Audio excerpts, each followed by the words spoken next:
Mes premières années de cours ont été consacrées à Confucius. Le message de Confucius est un message humaniste, on pourrait dire, même si ce n'est pas au sens de l'humanisme européen, de la Renaissance, mais c'est un message qui recherche véritablement la façon de fonder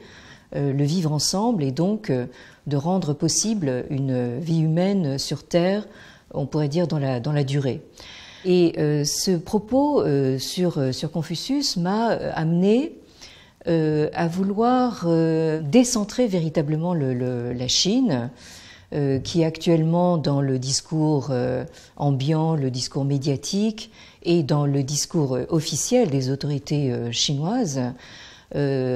parle beaucoup de la Chine comme si c'était en fait une entité autosuffisante et en plus actuellement donc en pleine montée en puissance. J'ai voulu ouvrir donc cette centralité et cette essentialité chinoise sur ces deux grands voisins, donc à l'ouest l'Inde et à l'est le Japon. Nous avons cette importation d'une spiritualité extrêmement forte qui est représentée par le bouddhisme, qui était en Inde elle-même une nouveauté par rapport donc à, disons, à la civilisation védique, et qui a réussi véritablement, je pense, à transformer complètement la vision que la Chine pouvait avoir d'elle-même et du monde. Le bouddhisme a obligé donc les penseurs et les hommes d'État confucéens à repenser complètement leur vision du monde humain autour de l'an 1000, enfin pendant que l'Europe bâtissait des cathédrales. On peut dire que la Chine, avec la dynastie des Song, a véritablement, comment dire, repensé tout le fond confucéen, avec donc de très grands hommes d'État, enfin qui ont véritablement refondé une société civile, et d'un autre côté donc une attention extrême portée justement à l'individualité, c'est-à-dire à la construction de l'individu avec des pratiques méditatives, spirituelles, empruntées directement au bouddhisme.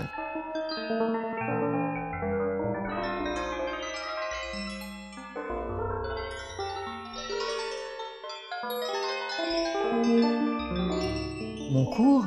fera donc un rappel justement de ces circulations bouddhiques entre l'Inde et la Chine, mais en même temps une retraduction justement de ces circulations avec des enjeux tout à fait modernes, c'est-à-dire savoir comment ces grandes civilisations de l'Asie peuvent se repenser face justement à ce qui est perçu à l'époque comme une suprématie occidentale. Circulation qui symboliquement a été reprise par une figure marquante du début du XXe siècle, le poète, écrivain, artiste indien donc, qui a obtenu le prix Nobel de littérature, donc Tagore, qui, c'est un fait bien connu, donc a fait le voyage en sens inverse, c'est-à-dire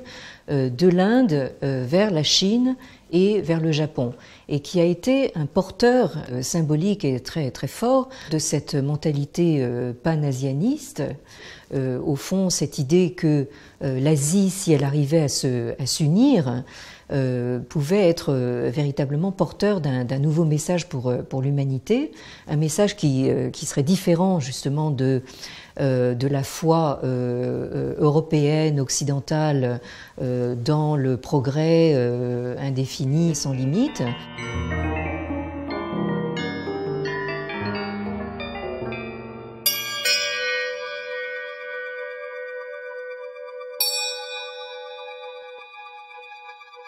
Dans le mouvement du panasianisme qui a occupé vraiment toute la première moitié du XXe siècle, le Japon a véritablement joué le rôle de locomotive, hein, puisque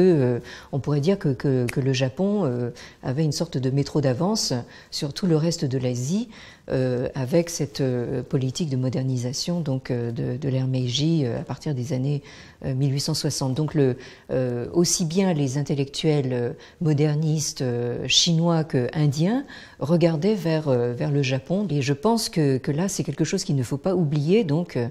dans les débats actuels et dans ce que nous observons des relations géopolitiques justement entre ces trois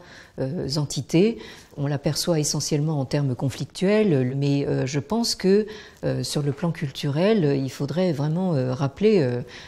précisément cette proximité et cette, on pourrait dire, cette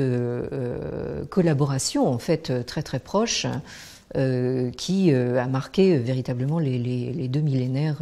de l'ère chrétienne.